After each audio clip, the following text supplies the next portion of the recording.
नमस्कार दोस्तों स्वागत है आपका वर्मा लर्निंग पॉइंट में। और ये जनरल साइंस के अंतर्गत जो है 6 पार्ट है। इससे पहले पार्ट जिन भाई नहीं देखे हैं वो चैनल की प्लेलिस्ट में जाकर देख सकते हैं। तो चलिए शुरू करते हैं। प्रकाश संश्लेषण के लिए क्या आवश्यक है? क्वेश्चन नंबर 1, प्रकाश संश्लेषण के लिए क्या आवश्यक होता है? तो प्रकाश संश्लेषण के लिए जो आवश्यक होता है, एक तो कार्बन डाइऑक्साइड होती है CO2, जल होता है, क्लोरोफिल होता है, और सूर्य का प्रकाश तो जरूरी है ही है। सूर्य के प्रकाश की उपस्थिति में ही ये प्रकाश संश्लेषण होता है। नेक्स्ट क्वेश्चन देखिए, प्रकाश संश्लेषण की क्रिया सबसे अधिक होती है। प्रकाश संश्लेषण की क्रिया जो सबसे अधिक होती है वो लाल रंग के प्रकाश में होती है। लाल रंग का जो प्रकाश होता है उसमें सबसे ज़्यादा होती है। प्रकाश संश्लेषण में ऑक्सीजन निकलता है।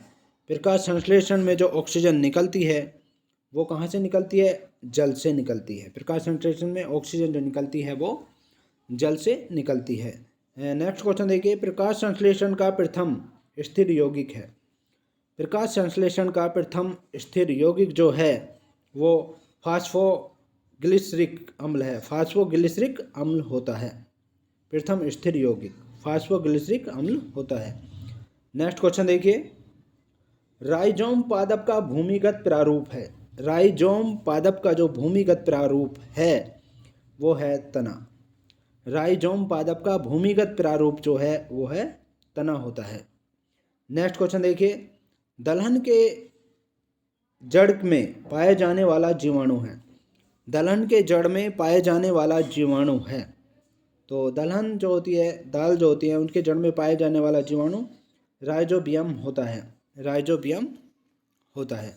नेक्स्ट क्वेश्चन देखिए, पौधे नाइट्रोजन ग्रहण करते हैं। पौधे जो नाइट्रोजन ग्रहण करते हैं वो किसके रूप में?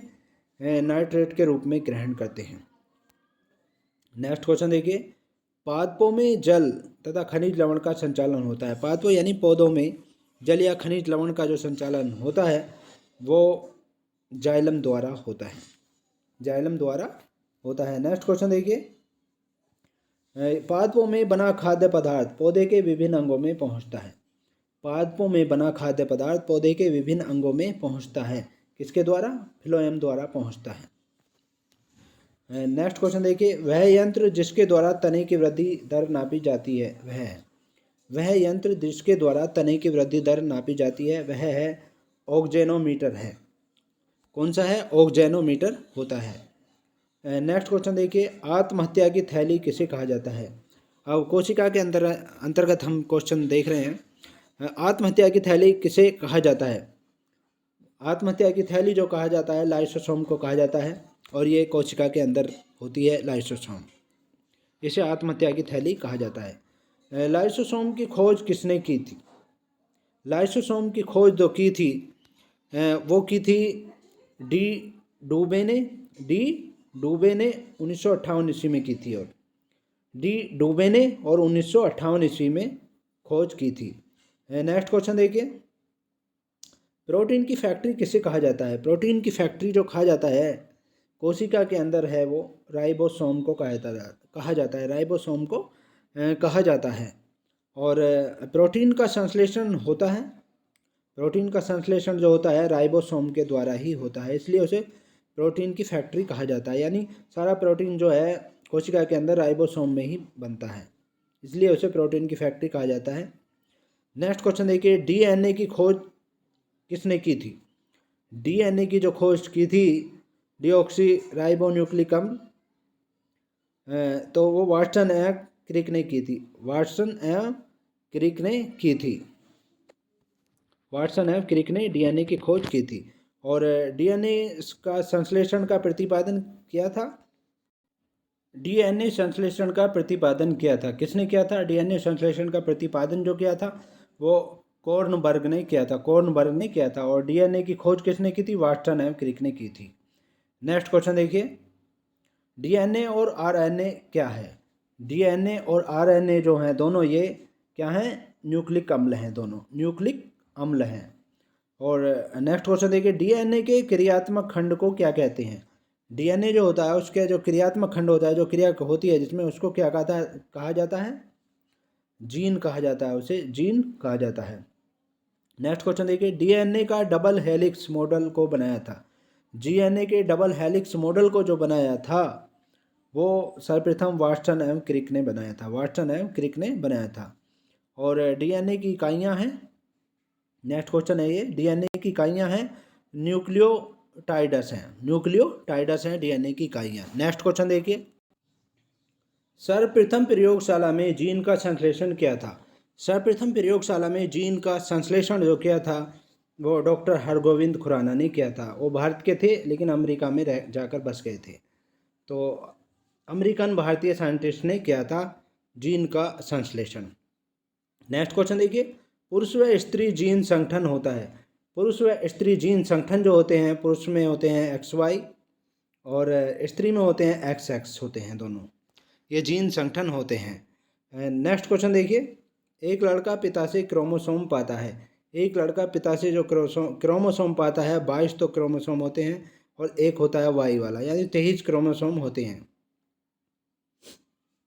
नेक्स्ट क्वेश्चन देखिए, बच्चों का लिंग निर्धारित होता है। बच्चों का लिंग जो निर्धारित होता है पिता के गुणसूत्र द्वारा होता है, XY द्वारा होता है, XY द्वारा होता है, पिता के गुणसूत्र द्वारा होता है। नेक्स्ट क्वेश्चन देखिए, पैतृकता सिद्ध करने में सहायक है। पैतृकता सिद्ध करने में जो सहायक है वो हैं डीएनए और फिंगरप्रिंट टेस्ट। पैतृकता सिद्ध करने में सहायक जो होते हैं वो डीएनए और फिंगरप्रिंट टेस्ट होते हैं। नेक्स्ट क्वेश्चन देखिए, मधुमेह रोग होता है। मधुमेह रोग जो होता है जिसे शुगर की बीमारी कहते हैं वो इंसुलिन की कमी से होता है। जब इंसुलिन की कमी हो जाती है तो शुगर की बीमारी हो जाती है, मधुमेह रोग हो जाता है। नेक्स्ट क्वेश्चन देखिए, इंसुलिन की खोज किसने की थी। इंसुलिन की खोज जो की थी वो किसने की थी, वेंटिंग एवं वेस्ट ने की थी। वेंटिंग एवं वेस्ट ने की थी। नेक्स्ट क्वेश्चन देखिए, इंसुलिन शरीर में बनती है। इंसुलिन जो शरीर में बनती है वो किसके द्वारा बनती है, अग्नाशय के द्वारा बनती है, अग्नाशय के द्वारा बनती है। नेक्स्ट क्वेश्चन देखिए, ब्रोंकाइटिस एक रोग है। ब्रोंकाइटिस जो रोग है ये श्वास नली का एक रोग है। ब्रोंकाइटिस रोग जो है ये किसका रोग है, श्वास नली का, जो हमारे अंदर सांस लेने वाली नली होती है उसका रोग होता है। नेक्स्ट क्वेश्चन देखिए, पेप्सिन का एक उदाहरण है। पेप्सिन का एक उदाहरण है तो क्या है, एंजाइम। एंजाइम पेप्सिन का एक उदाहरण है। नेक्स्ट क्वेश्चन देखिए, दूध में नहीं पाया जाने वाला विटामिन है। दोस्तों दूध में वैसे तो सभी विटामिन पाए जाते हैं लेकिन एक विटामिन इसमें नहीं पाया जाता है, वो कौन सा है, विटामिन C है होता है। विटामिन C दूध में नहीं पाया जाता है। नेक्स्ट क्वेश्चन देखिए, टॉक्सिन है। टॉक्सिन क्या है, टॉक्सिन जो है एक जहरीला पदार्थ होता है। टॉक्सिन एक जहरीला पदार्थ होता है। तो ये थे महत्वपूर्ण क्वेश्चन। इसके नेक्स्ट पार्ट में आपसे फिर मुलाकात होगी, तब तक के लिए शुक्रिया, थैंक्स सो मच।